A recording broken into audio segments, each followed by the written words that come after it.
در کشور بوسنیا و هرزگوین آمادگی‌ها به یادبود 20مین سالگرد کشتار دسته‌جمعی سربرنیتسا ادامه دارد.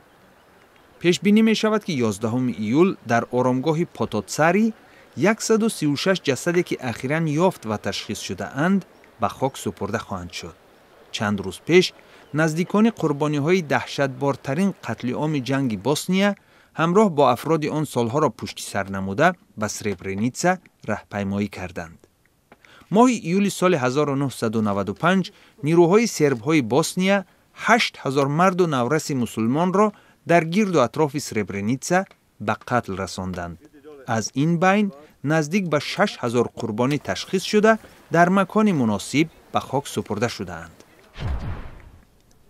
پلیس شهر شمال و شرقی خارکوی اوکراین جستجوی مسئولان کشتار 3 خادم پوچتا را که اثنای انتقال پول هدف قرار گرفته بودند آغاز نموده است. افراد نامعلوم بالای ماشین پوچتا حمله کرده در برابر قتل 3 نفر 3 میلیون هریونه را که به $150,000 آمریکایی مساوی می باشد به یغما بردند. افسران پلیس می گویند اخیراً در این منطقه 4 حمله دیگر بالای وسایل انتقال پول به وقوع پیوسته بود. در روز حمله پرزیدنت اوکراین پترو پوروشنکو اظهار نمود نزاع در دونباس امکان دارد باعث افزایش ناآرامی ها و همچنان باعث تهدید به نظم و ثبات گوشه های دیگر این کشور شود. مسلمانان شیعه مذهب پاکستان در اسلام آباد روز قدس را که به آخرین جمعه ماه رمضان راست می آید جشن گرفتند. آنها بر ضد اسرائیل و ایالات متحده آمریکا شعارپرتایی نمودند.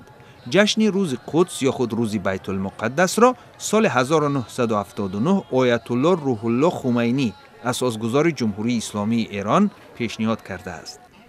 اشتراک کنندگان این مراسم را همچون نشان همراهی با مردم فلسطین و مخالفت به اسرائیل استفاده می‌برند.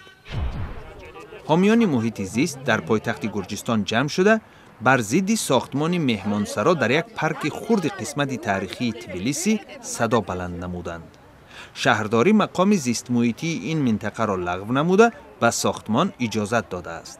حامیان محیط زیست چندین دفعه در تبلیسی گردهمایی تشکیل نمودند تا طبر آنها میگویند از ساختمان بی‌نظارت در پایتخت کشور جلوگیری به عمل آید.